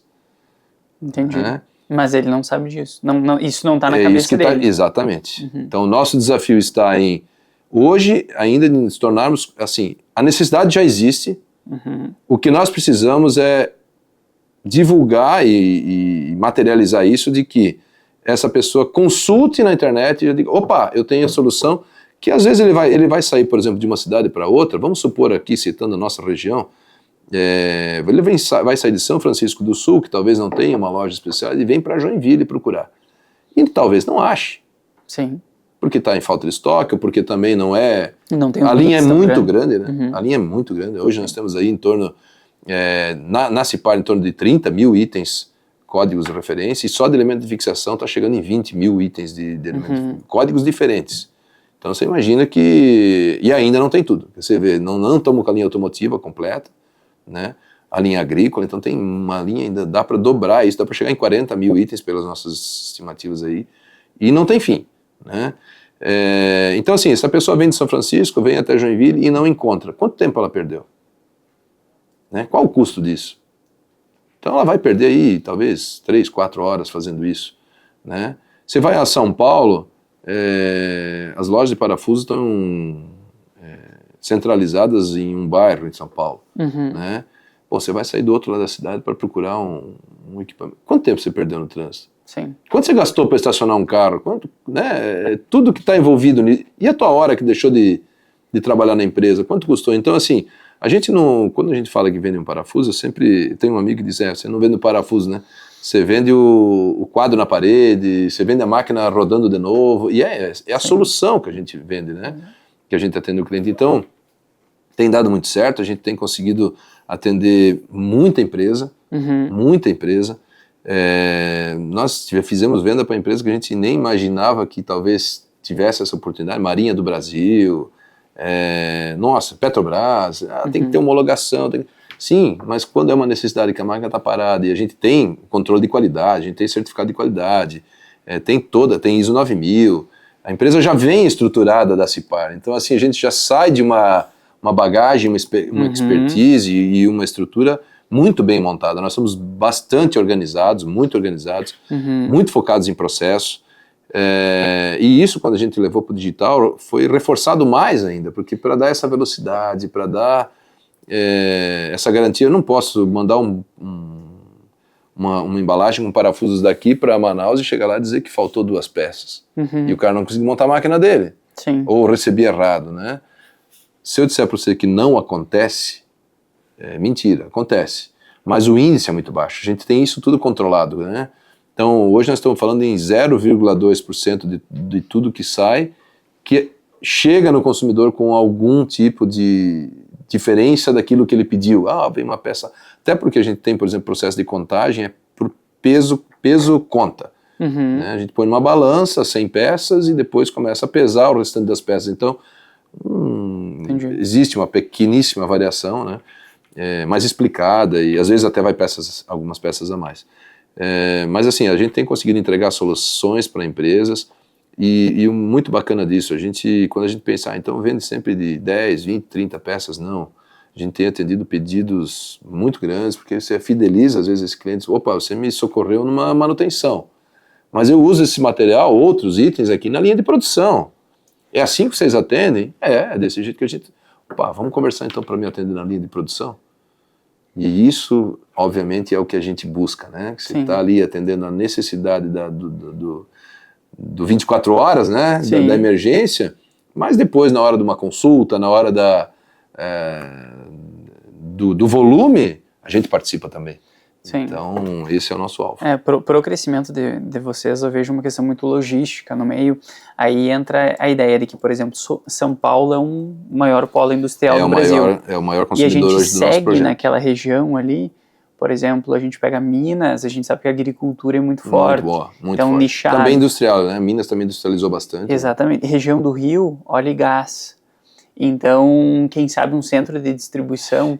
Isso está no nosso planejamento, né? A gente tem sim ideia para chegar nesses pontos, mas assim, novamente dizendo, a gente precisa consolidar o projeto até um nível de faturamento e de movimento que a gente considera ideal, e a partir daí sim, com certeza vai acontecer isso, de montar centros de distribuição estratégicos no Brasil. Sim. E que vão cobrir tempo, né? Hoje o que eu levar 3 dias vai levar 1, o que levar 1 dia entrega em meio, enfim, se torna muito mais competitivo. Sim, a gente vai partir para um outro nível de competitividade. Como nós nascemos com esse projeto, e então também assim, a gente não teve muito como aprender com o mercado, a gente está tendo que construir esse mercado. O nosso marketing tem o desafio desde o início, quando você perguntava para alguém, você já comprou parafuso na internet? A resposta tinha que ser não, porque não tinha nem da onde comprar, né? Sim. Então, assim, a gente gerou a primeira oportunidade de ter onde comprar, né? Eu acho que isso foi o primeiro passo. E é legal ser o primeiro, mas por outro lado, você tem que construir um mercado, né? Eu não tenho que ser o top of mind dentro dos meus concorrentes, porque eu sou o único praticamente ainda. Já existe aí um ou outro tentando, mas enfim, nós somos o top of mind de parafuso, mas eu preciso que seja o top of mind de lembrar de comprar parafuso na internet, né? E obviamente que isso já está acontecendo, né? A gente está muito feliz com o resultado do projeto, e também eu acho que é uma coisa que é pouco questionada, né? Se o futuro vai ou não ser na internet, né? Isso eu acho que já não se discute mais. Sim. Né? Tem uma frase que eu comentei já em outras entrevistas, o que não vai ser vendido pela internet, né? Sim. Então, eu acho que quando surgiu a ideia de vender o parafuso pela internet, essa foi uma das frases que eu sempre, quando fazia consultas com outros amigos ou empresas e tal, Que eu tive conversas com pessoas que me disseram, cara, eu acho que parafuso é um negócio que Não vai dar certo. Não vai para a internet, não vai dar certo. Por causa disso. Primeiro, nunca me esqueço, eu fui a Blumenau, numa empresa de plataformas de e-commerce, eu estava procurando a plataforma certa para Sim, perfeito. Para colocar, para abrir o projeto, e a pessoa lá tinha uma empresa até grande e tal, e ele me disse, pesquisou lá número de palavras consultadas de parafuso. Deveria ser baixíssimo. E era baixo. Aí eu dizia para ele, mas deixa eu falar uma coisa, é baixo porque não tem ninguém que vende. Então assim, não, mas se não tem consulta, nós entendemos como não viável. Eu falei, beleza. E acabei, obviamente, não fechando com aquela plataforma. Sim, né? Mas, quer dizer, novamente, né, aquilo, quando é empreendedor, né, praticamente nada te segura, né? Sim. O que acontece é que você tem que dominar os instintos, obviamente, para não entrar numa furada. Mas assim, bati numa barreira aqui, dei de frente com uma parede aqui, vou pro lado. Sim. Né? Bati de novo, mas já avancei 1 metro. Opa, vou para cima. Sim. Volto pro lado e tal. Então assim, e vai furando os bloqueios, né? Perfeito. E a Cipar foi isso, quando a gente começou, e o mundo digital foi igual. Né? O tamanho do desafio. A diferença era que eu já tinha 25 anos de experiência no mercado e no segmento, e como empreendedor, e já tinha condições financeiras de manter o projeto. Essa foi a diferença de quando eu abri a Cipar lá no começo, iniciou com a loja física, em 96, e de 2020, quando a gente entrou, então, de cabeça para o digital com o Parafuso Fácil. Né? O legal é a questão de competitividade, que tu estava conversando ali. Por exemplo, tu vai fazer uma estratégia de expansão, essa estratégia considera um centro de distribuição, um CD em São Paulo, pela questão que a gente comentou, São Paulo, a região indústria forte, Minas, agrícola, Rio, óleo e gás, então é uma estrutura que é uma região que seria muito rica, só que para te ter esse centro de distribuição, te gera um custo, como tu mesmo falou. Então olha como a estratégia de competitividade da empresa, ela muda de forma ao longo do tempo, porque hoje, como nós, a gente se sente assim, vocês são uma empresa mais pesada. Sim. E o movimento ele é muito mais lento. Exatamente. Entende? Então a competitividade ela não pode ser mais, por exemplo, vendemos um produto, eu vou mandar uma carta para aquela pessoa, manual, para demonstrar o carinho e a vantagem. Tem empresas que fazem isso, só que num volume muito mais baixo. É lógico. Então a competitividade ela vai mudando de forma ao longo do tempo. E nós, assim, ao contrário de uma empresa, por exemplo, de marketing ou de software, né? Nós temos algo chamado estoque, né? Então, Sim, assim, o investimento da empresa, ela não é só na plataforma ou só na equipe de vendas, ela tem uma necessidade de estoque muito grande. Uhum. Nós hoje somos também importadores, então a gente adquire no mercado nacional, adquire no mercado internacional, a gente tem uma base de fornecedores mais ampla, e isso gera também um investimento respeitável, vamos dizer assim. Então, assim, o que você tem que considerar quando fala em ampliação. E aí vem outras coisas que o nosso Brasil... Impostos municipais. Exatamente. Estaduais. Não é nem só os impostos, assim, a gente tem, por exemplo, um benefício fiscal em Santa Catarina, que a partir da hora que eu abro uma filial, eu não tenho mais, né, naquela filial.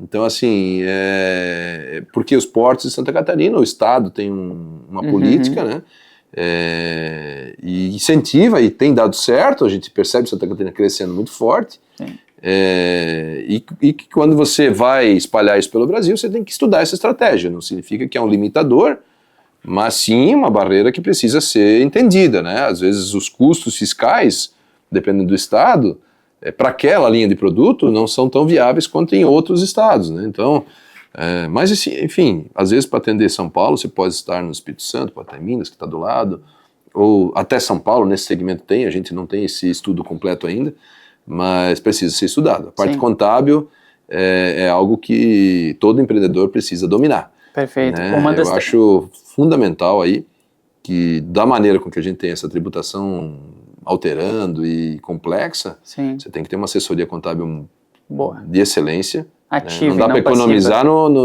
exatamente, ativa, né? Você tem que ter uma assessoria contábil e também tem que ter um conhecimento para discutir sobre dados contábeis, né? Sim. Quando a gente fala de contábil é tributação, Sim. obviamente, né? Porque esse cálculo faz muita diferença, e aí no mercado digital você começa a enxergar outros concorrentes, né? Outros players, né? Que não necessariamente estão no mercado digital. Você pode, às vezes, estar concorrendo lá com São Paulo, com alguém que está lá numa loja física, sonegando impostos, ou pagando de forma errada, ou, enfim, fazendo a ginástica tributária que a gente fala, né? Sim. E é uma concorrência Desleal. Né, geralmente desleal. E muito mais visível quando entra no digital. Né? Porque hoje você pega aí o pessoal vendendo marketplace, Mercado Livre e tal, que já vem apertando também, né? Sim. Mas quantas vezes você escuta aí que o pessoal roubou uma carga de algum produto e coloca para vender no outro dia na internet? Tem empresas que estão saindo do Rio por causa do roubo de carga. Exato, entendeu? Tanto que o Rio de Janeiro para nós é um excelente mercado, né, no parafuso fácil, e uma das coisas que eu digo que é o porquê disso, que vale a pena pagar o frete quando necessário e tal, porque pô, você vai sair do Rio de Janeiro hoje para comprar parafuso, andar meia hora de carro, qual é o risco? De assalto, de roubar o teu carro, de uma colisão, ou de, enfim, trânsito, né? As grandes cidades, elas estão oferecendo outros riscos que não é só a distância, né? Segurança, principalmente, é o que a gente ouve muito, né? São Paulo, Rio e cidades grandes como Belo Horizonte, enfim, e com certeza isso para o digital é um prato cheio, né? Sim, perfeito. Porque você acaba tendo aquela loja física que nasceu às vezes há 20, 30 anos atrás num bairro que era muito tranquilo e que hoje é perigoso. Sim. Né? E aí, você vai lá naquele bairro para buscar material? Ou você vai se programar um pouco melhor, se planejar um pouco melhor e ter o tempo de comprar na internet e receber em 24 horas ou em 48 horas? E que engraçado que tu comentou ali sobre conhecimento tributário, e acho que a gente comentou, não sei se foi no podcast ou foi fora, que a gente conversou bastante fora também, que o empreendedor no início, ele é muito motivado, né? Só que ele tem baixa consciência sobre várias coisas. Sim, sem dúvida. Inclusive fiscais. E isso faz com que tenha coragem de empreender. Eu acho que é uma dos pontos importantes. E várias vezes a gente se discutiu sobre produtos, a gente lança muita tecnologia, investe em novos produtos, porque a gente não quer ficar refém da prestação de serviço. É uma estratégia nossa. E como vocês, também a operação principal da empresa sustentou boa parte dos investimentos. Só que nós colocávamos uma meta anual, esse ano nós vamos investir tanto na criação desse produto, e a partir desse ponto, o planejamento é que ele se autossustente. Então, existem duas coisas que eu notei, que existe essa questão de empreendedor, no início, é muito mais corajoso, que às vezes propriamente o produto é bom, ou muito mais corajoso porque não tem conhecimento suficiente. E a questão fiscal ali, por exemplo, lá no início, nós erramos numa coisa extremamente básica, que é o quê? Como nós... lucro real não tem como sonegar mais, né? Porque agora estão em cima, né? E não tem jeito. Eu acho também...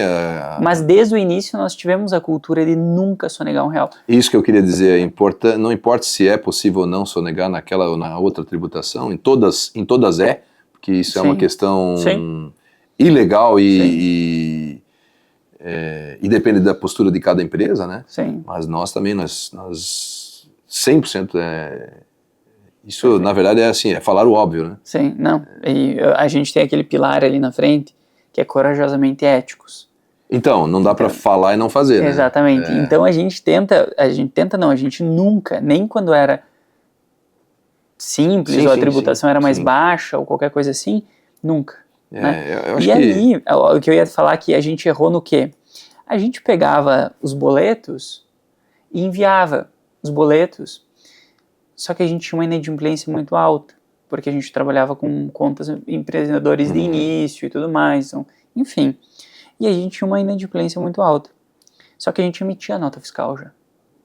A gente mandava o boleto já com a nota fiscal. Então, resumindo, a gente pagava, além de ter o prejuízo da inadimplência, pagava o imposto. Pagava o imposto em cima disso. Então são coisinhas que vai aprendendo, conforme o tempo. Teve um período, no começo, isso que você falou, eu quando abri a empresa não sabia a diferença de empresa no simples e no lucro real, no lucro presumido, não entendia nada, né? Sim. Contratamos um escritório de contabilidade, que a nossa contabilidade até hoje é a mesma, uma empresa bem conceituada, não era mais barata, mas já desde o início a gente pegou um escritório de contabilidade respeitado na cidade, e que sem dúvida foi fundamental. Mas eu aprendi também ao longo desses anos que não dá para deixar tudo no escritório de contabilidade. Tem diversos momentos nesses 28 anos que a gente questionou o que o escritório de contabilidade fez, por entender e por dominar e por estudar um pouco a tributação e, enfim, o conjunto de regras aí que regem essa questão de impostos, né? E a gente estava certo. Então, assim, que também é feito por pessoas lá, né? E tem uma interpretação. Sim. Então, essa interpretação, muitas vezes, ela pode ser questionada, né? E que são ganhos importantes, né? Eu tenho uma reunião mensal com a contabilidade e aprendi com eles também, me explica cada linha do balanço. No começo, às vezes, eu fazia perguntas estratégicas, né? Porque você começa a fazer a pergunta aqui, depois no final você faz uma pergunta parecida, mas se a resposta for diferente da primeira, você já sabe que a pessoa está te contando uma história, né? Não domina, né? Sim. Então eu sempre faço fiz esses questionamentos e aprendi muita coisa. Hoje a leitura, a conversa com a contabilidade, ela continua sendo feita uma vez por mês, né? Fechamento contábil. Eu tenho, obviamente, a minha estrutura interna da empresa que faz todo o processo, né? Gestora administrativa e contábil que faz esse trabalho, mas da reunião da contabilidade eu participo. Então, assim, ela é online, né? A gente já teve no início ali tudo físico, hora da reunião lá no escritório contábil e tal, e a pandemia trouxe isso para online e tem diversas coisas que não se tira mais. Então, a nossa reunião é online com a contabilidade, leva em torno de 40 minutos aí para fazer o fechamento do mês, mas eu hoje tenho já plataformas de BI, né? A gente já tem praticamente a contabilidade fechada num gerencial nosso, né? Não oficial, porque oficial o contador precisa fazer. A gente tem esses dados todos já no início do mês, ali no segundo, terceiro dia do mês, fechados dentro de um BI e que a gente praticamente faz uma conferência com a contabilidade. Quer dizer, quando eu vou para uma reunião da contabilidade, eu já sei do resultado. Eu já sei do resultado, eu já sei do quanto de impostos eu vou ter que pagar, de quanto... então, assim, quando eu já vou com a minha colinha aqui do lado, né, na memória aqui, e já consigo dizer, opa, esse número deu divergência com o que a gente levantou da empresa. Por quê? Então, já fica aqui, né, o ponto de interrogação, tem que trazer o porquê. Abre a conta contábil e vamos chegar lá o porquê. Então, assim, eu vejo isso extremamente importante para o empresário, independente do porte, que ele entre nesses detalhes da contabilidade e tal. Porque, assim, óbvio que em empresas de grande porte isso é muito comum, você tem setor contábil, isso é uma gestão natural e obrigatória. Agora, a gente estava falando antes, né, 90% das empresas são de pequeno porte, né, ou de médio pequeno porte. Quando a gente fala aqui pequeno porte, a gente está trazendo empresas, enfim, a grande maioria do mercado, né, e esse empresário muitas vezes larga na mão do contador. E aí você começa a escutar essas histórias de que pagou imposto errado, descobriu depois de um ano, foi o contador. Quer dizer, claro que pode ter, a responsabilidade técnica é do contador, mas quem pagou foi você, né? O empresário, né? Então acho que tem que tomar esse cuidado. Eu acho que mas é muito difícil. Por exemplo, eu sou uma pessoa que tem um perfil muito mais conectado com produto e venda. Aquela questão da contabilidade... pesa mais, né? Pesa muito. Eu também no início não... E até hoje, eu vou dizer assim, eu me tornei um especialista especialista com dados contábeis e de gestão, também por uma questão de necessidade. Eu lembro que foi dia 1º de maio de 2000, se não me falha a memória, que no nosso segmento entrou a substituição tributária. Não lembro se foi o ano, foi exatamente esse, mas alguma coisa, se não me falha, foi 2000 e pouco. E foi dia 1º de maio, porque eu lembro que o pessoal da empresa estava na festa do Dia do Trabalhador, né? E eu estava lá na frente do computador, junto com mais uma ou duas pessoas, ajustando o sistema para adequação da nova postura contábil. Não, foi 2010, se não me falha. E, caramba, de lá para cá, eu sempre digo que foi uma linha divisora, porque até lá eu visitava os clientes, eu fazia a parte comercial com mais força. E de lá para cá eu passei a ser mais contador do que vendedor. Sim. Né? Quando, obviamente, aqui a gente não radicaliza ao ponto de dizer que não fui mais vendedor, até hoje eu visito clientes, né? Sim. Mas numa escala menor, e tive que me dedicar mais para a tributação, porque ela foi fundamental dentro da empresa, e hoje assim, eu tenho que explicar a tributação para cliente. Porque não é eu entender da tributação para falar internamente esse assunto está encerrado. Eu tenho que explicar, às vezes, um diferencial tributário para um cliente. Uhum. Porque faz parte da negociação do pedido. Sim. Né? Você está comprando em São Paulo com 4 ICM, o meu tem 12. Poxa, acredita mais ICM do meu. Ah, mas a tua empresa está no Simples, não acredita. Ou está no Real, acredita. Ou está no Presuído. Então, assim, eu tenho que entender da contabilidade, não dos números contábeis, mas do como pensa a contabilidade do cliente, da minha empresa, para ver se essa conexão não viabiliza negócio, e ela viabiliza negócio. Então, ela faz parte da área comercial, entender como é que é a contabilidade. Estou falando do meu mercado, estou falando do segmento varejista, né? Talvez prestador de serviço, com certeza tem uma tributação, não vou falar menor aqui em número, em valores, mas menor em indicadores, né? Em complexidade, né? É menor, né? Menor. Então, mas assim, extremamente importante, eu diria que conhecer a parte tributária, ela dá um diferencial até na parte comercial, sabe? Você às vezes diz, pô, tô te cobrando 10, mas tu acredita 34% porque tu tá no imposto no lucro real, o meu custo para ti é 6.600, não 10, não tem diferença? Sim. Então assim, mas o que eu tô falando de acredita no lucro real? Eu não tô no lucro real. Sim.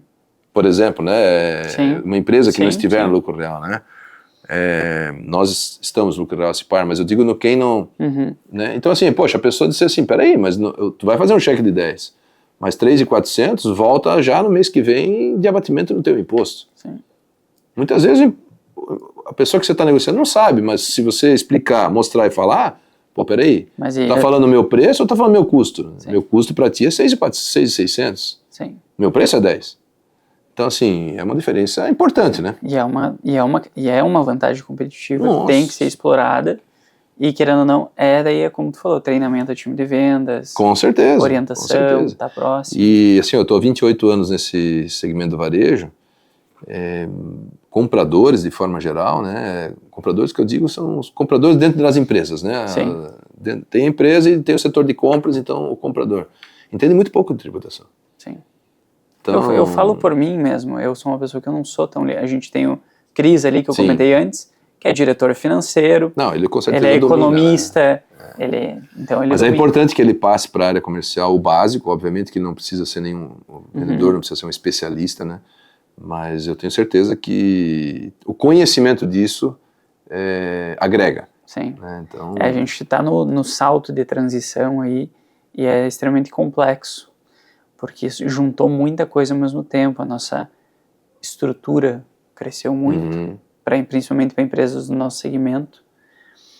Por mais que a gente tenha também empresa de tecnologia e tudo mais, precificação foi o meu principal erro ano passado.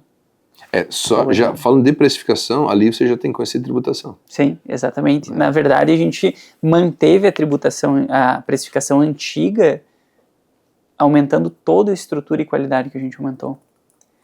Então, porque a gente não queria se indispor, porque eu acho que mudança de precificação para clientes ativos é muito desconfortável. Mas é necessário. É necessário. Eu acho que essa é uma visão sempre de quem é o comercial, claro que não quer levar nada que gere atrito, né? Aí a visão comercial. O cliente exatamente, perfeito. a pessoa da área comercial, ela foge do atrito. Não, tanto que... nós temos que ir lá no cliente falar em 0,5% de aumento. Não vai Como dar, assim? não pode. Mas a realidade é outra, né? Que a empresa, se ela não tiver esse olhar de sustentabilidade no sentido financeiro, Sim. O cliente... Como é que o cliente vai contar contigo daqui a um ano, né, por exemplo? Então, assim, mas isso aí eu acredito que em todas as empresas eu vejo isso, né? A pessoa do financeiro, ele vem com a planilha pronta, né? E tá aqui a conta, tá aqui a planilha. É assim que vai ser. Vão lá e faz o cliente pagar isso, porque aí senão a conta não fecha. E aí vem, obviamente, aí tem que gostar de business, né? Porque assim, você vai lá, precisa repassar 10, no final repassa 8. Mas o mercado é muito prostituído. E absorve um pouco aqui dentro, o mercado é isso, aí você tem que descobrir o seu diferencial para conseguir justificar. Né? Primeiro, você tem que acreditar nesse diferencial, sim. Porque se a tua equipe não acredita nesse diferencial, fica difícil vender. Sim, né? Então a gente percebe isso nitidamente quando a gente atende aí a nível Brasil e não conhece, às vezes, o concorrente lá daquela cidade onde a gente está vendendo o parafuso fácil. Eu não sei o tamanho do mercado, eu não sei o nível de concorrência, eu não sei... Então a gente se depara com clientes que estão preocupados em encontrar o produto e não quanto ele custa. Porque, né, falando do parafuso aqui, ele é o quê? Ele resolve uma máquina deixando de produzir X mil peças por hora lá, qual o prejuízo dele? Né? Então, se essa máquina está quebrada e está faltando um parafuso que custa R$1.000 um parafuso, você vai dizer, não tem parafuso. Tem parafuso que custa R$1.000, tem parafuso que custa mais que isso. Né?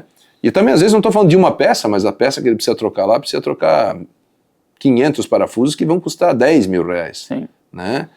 Mas é nada para ele, porque ele com uma produção parada, ele deixa de faturar R$200.000.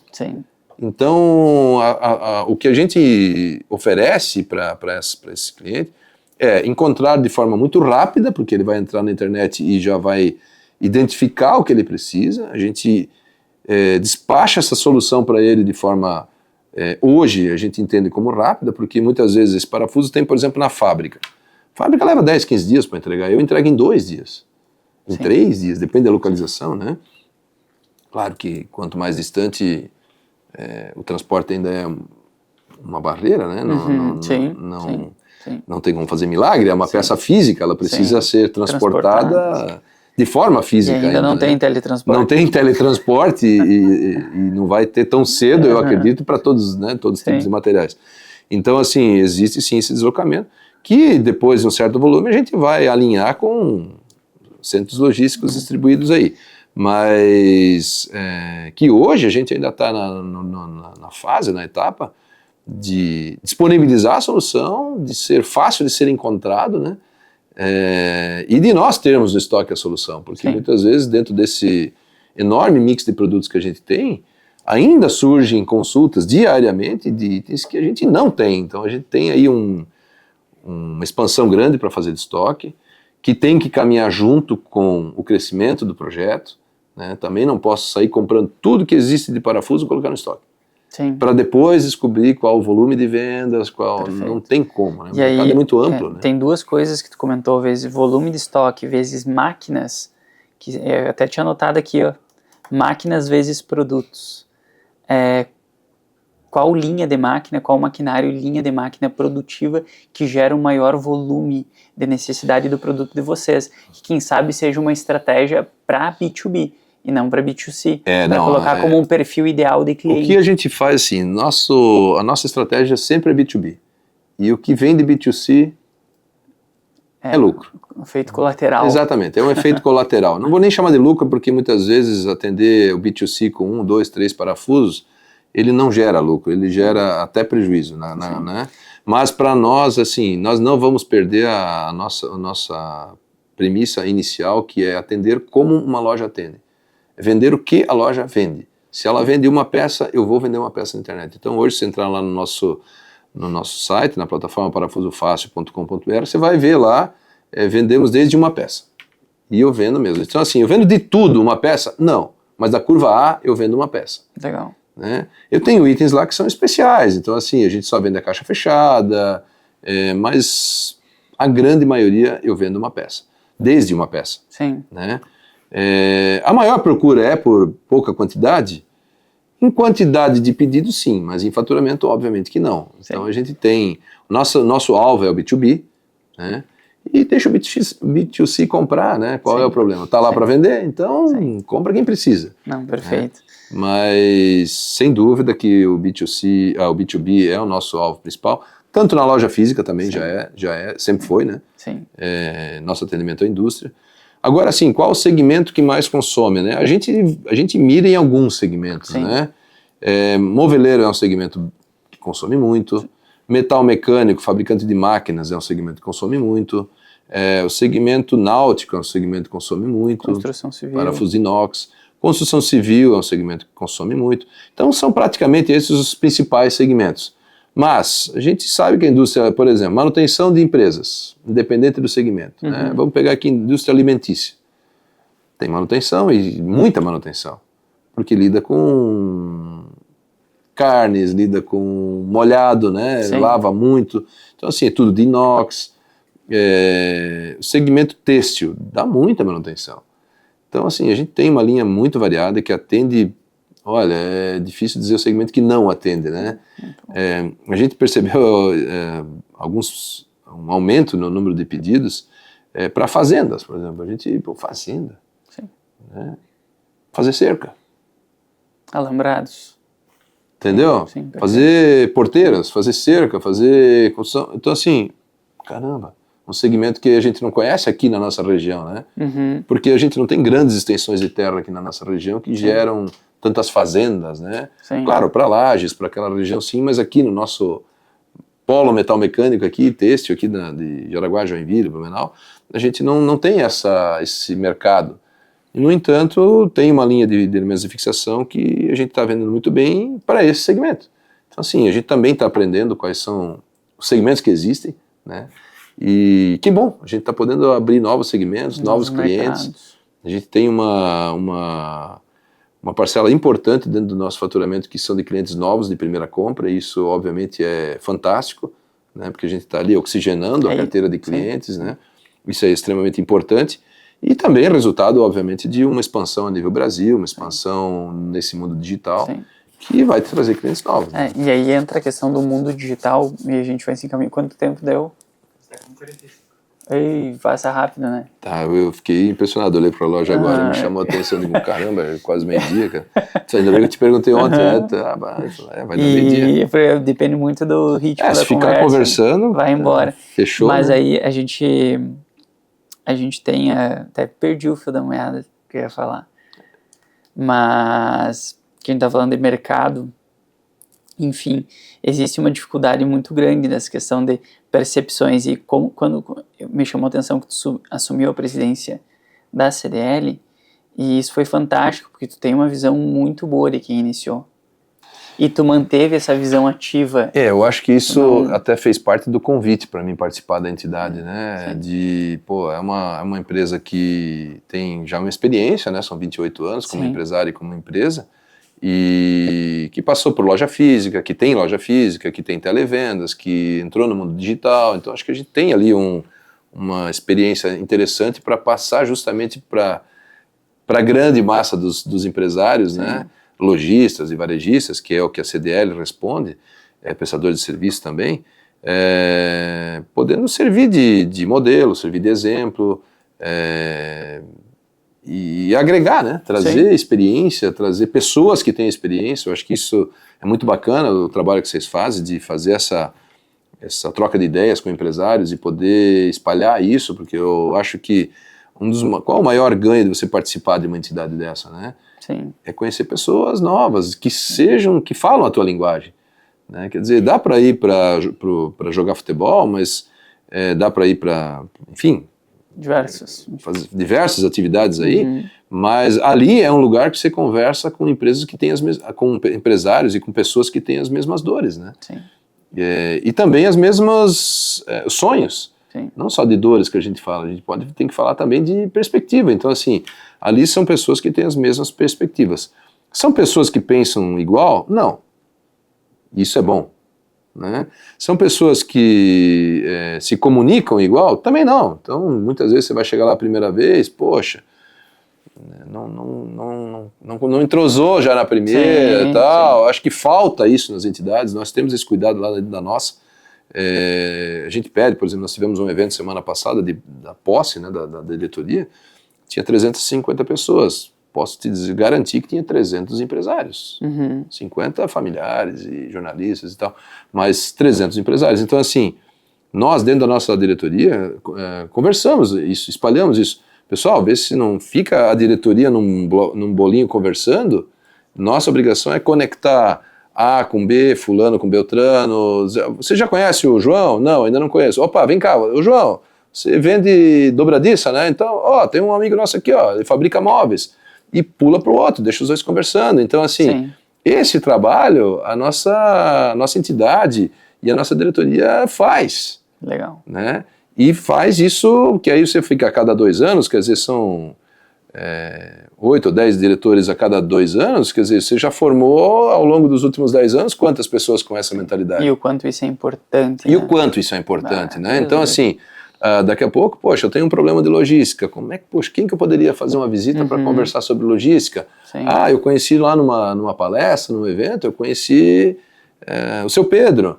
Poxa, o seu Pedro é dono da empresa tal, ele tem muita logística na empresa dele, tem 40 caminhões. Pô, será que se eu não for lá conversar com ele, não vou tirar uma ideia para minha empresa que não tem nenhum caminhão? Sim. Pode ser que ele vai dizer para mim, se hoje eu estivesse no teu lugar, começando, eu faria dessa forma. Sim. E essa abertura entre os empresários, na sua grande maioria, existe. Sim. Ela precisa só ser conectada, ela precisa ser explorada. Sim. Né? A gente faz os eventos aqui na empresa, nós temos uma carteira também de clientes expressiva, e a gente faz o encontro justamente para isso. Teve o último em dezembro agora, e a gente conecta, a gente passa conhecimento. Nosso papel é passar conhecimento e fazer essas conexões. E a questão do conhecimento, ele vai mudando de forma ao longo da necessidade da gestão. Então a gente tenta ter muito cuidado com isso. Não atendemos mais empresas tão pequenas por questão de custo, né? Sim. Obviamente, mas a gente pega a parte de educação e fala assim, venham para cá aprender. Temos workshops gratuitos, temos para pequenos empresários. Então, eu acho que o empresário ele tem que estar disponível para isso, ele tem que ir atrás, né? Isso também a gente entende que a gente sempre diz, mas quando você abre um treinamento, assim, você tem lá 1.500 associados, né? De repente, para você juntar 50 pessoas, às vezes tem que batalhar. Sim. Né? Onde é que estão os 1.450 que não vieram, né? Perfeito. Aí você começa, são os que reclamam. Sim. Né? Então, assim, é óbvio que não dá para ir em tudo, né? Não dá para ir em todas, isso a gente entende. Mas tem uma boa parcela do mercado que a gente sabe que não vai estar no mercado daqui a 5, 10 anos. A gente já consegue bater o olho e dizer hoje, é muito pouco provável, obviamente que a gente não tem certeza nenhuma, né? Nós também podemos passar por dificuldades, e isso faz parte do jogo, né? Não é só questão de competência ou não, isso faz parte do jogo, quer dizer, hoje você tem fatores externos que influenciam muito, né?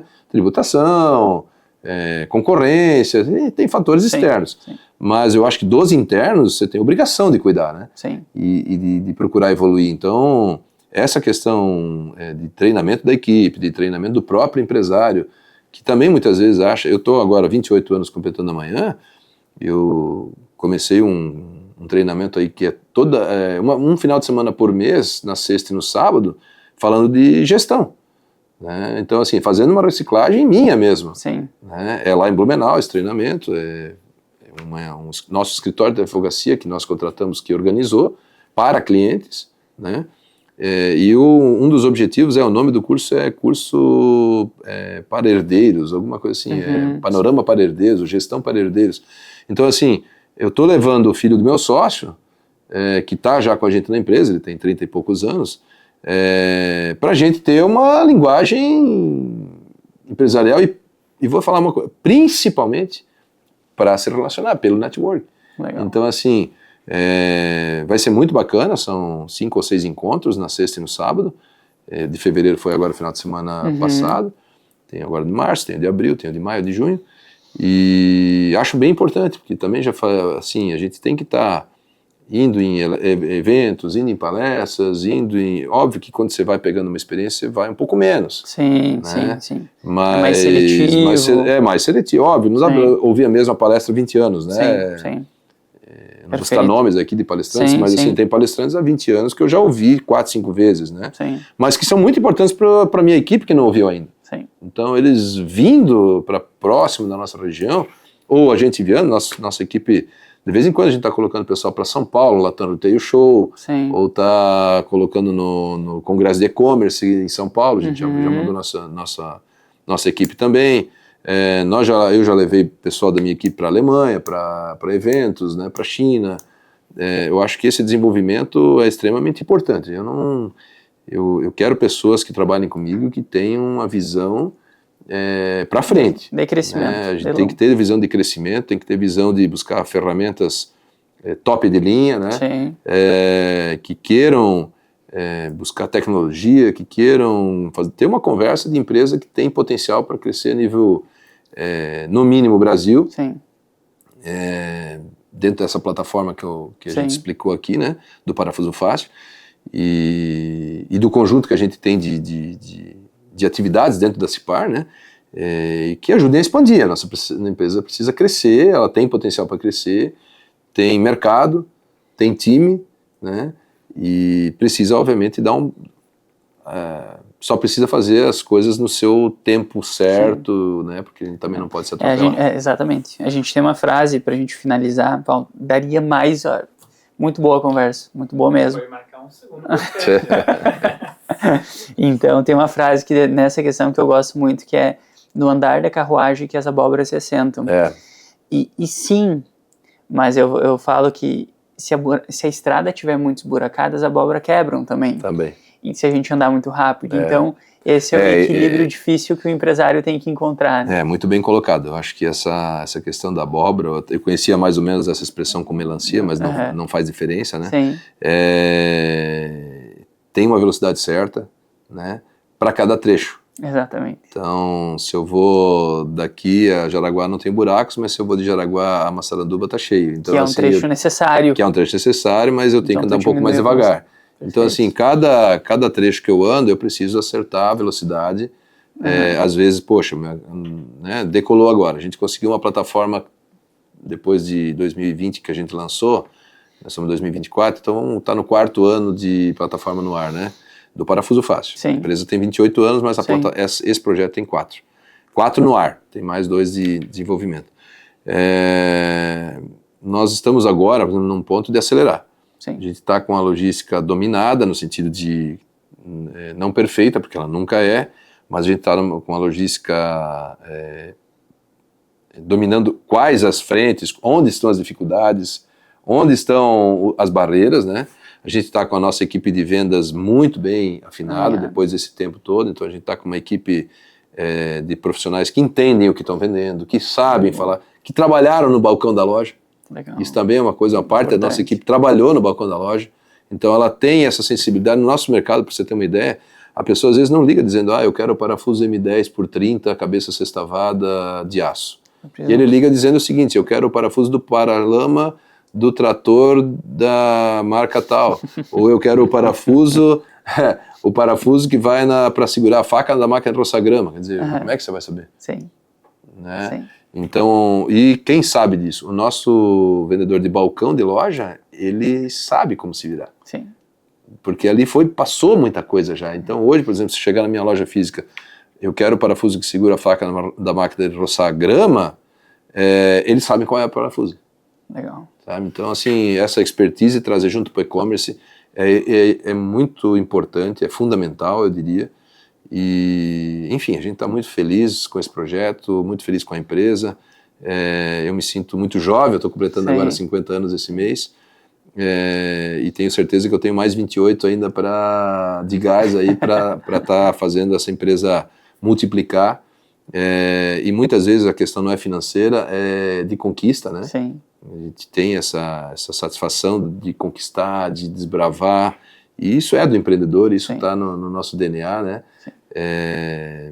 E a gente é muito feliz por isso. Eu gosto muito de conversar sobre negócios, de conversar sobre estratégia e também de ver, obviamente, isso ser executado, né? Porque Sim. só na teoria não dá, né? Não dá. Eu acho que a gente como empresário, naturalmente, a gente é muito mais executor no início do que planejador. Sem dúvida nenhuma. Você tem que estar com a mão na massa, né? Eu gosto muito de participar da logística. Eu tento determinar meu dia, divido aí entre manhã mais burocrática, mais escritório, mais área comercial, mais área contábil, e no período da tarde me envolvo mais com o nosso centro de distribuição, com logística. Claro que agora eu tenho mais a CDL, que também toma um bom tempo aí, a gente participa muito de ações na comunidade, né? Ontem, por exemplo, eu tive num evento junto à Prefeitura Municipal do lançamento do decreto contra a dengue, que também está, Joinville também está bastante apertado, né? A gente agora em Jaraguá também chegou, então a gente está trabalhando nisso lá muito forte também. E esse envolvimento social, eu acho que faz parte do crescimento pessoal, né? Para que você também seja um empresário melhor. Sim, e perfeito. Se reflete na tua equipe, reflete nos teus clientes, reflete na tua família, e faz parte, é necessário. Convido para quem quiser participar do voluntariado em qualquer instância, né? O Ralph aqui participa dos hospitais, né?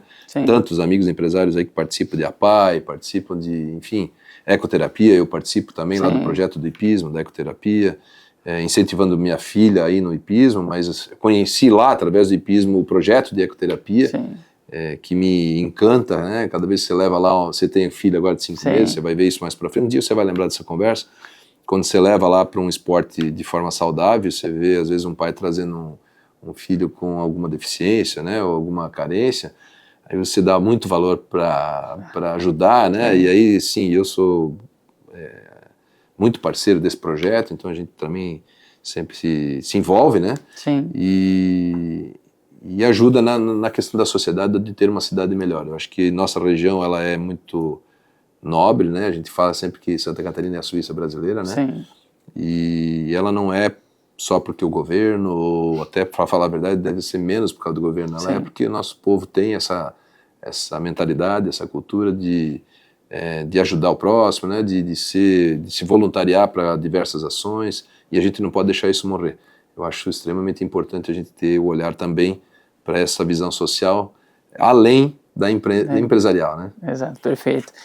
Paulo, queria agradecer muito a tua presença. Vou sair com uma folha cheia aqui já de anotações para conseguir várias coisas. Eu já falei isso outras vezes. Essas conversas me ajudam muito, principalmente no tempo de empresa que a gente está. E queria te parabenizar pela tua visão de negócio. Já tinham falado muito bem, né? Realmente surpreendeu. Então, queria agradecer a tua presença e também já está convidado aí para um próximo bate-papo, e a gente nicha as conversas. E a gente vamos só para venda primeiro. Então, eu também agradeço aí mais uma vez a oportunidade. Eu acho que é sempre uma boa opção aí para a gente estar comunicando, né? Passando aí o que a gente também pensa para os nossos negócios, né? Trocando experiências, como a gente hoje aqui também viu, uma empresa muito diferente, né? Bem legal mesmo. E voltando aqui para nossa origem, né? Que foi estudar a Escola Técnica Tupi, né? Gera, sim, uma emoção bem legal aí de voltar para esse lugar aqui que a gente se formou e até hoje é de fundamental importância para o sucesso que a gente está tendo. E me coloco à disposição, sempre que precisar da gente aí para falar sobre associativismo, falar sobre business, né? Voluntariado, enfim, o que a gente puder estar contribuindo aí para disseminar de uma forma positiva, a gente está aí à disposição. Serão sempre bem-vindos. Muito obrigado pela presença. Fechou? É isso aí. E assim finalizamos mais um Apocast.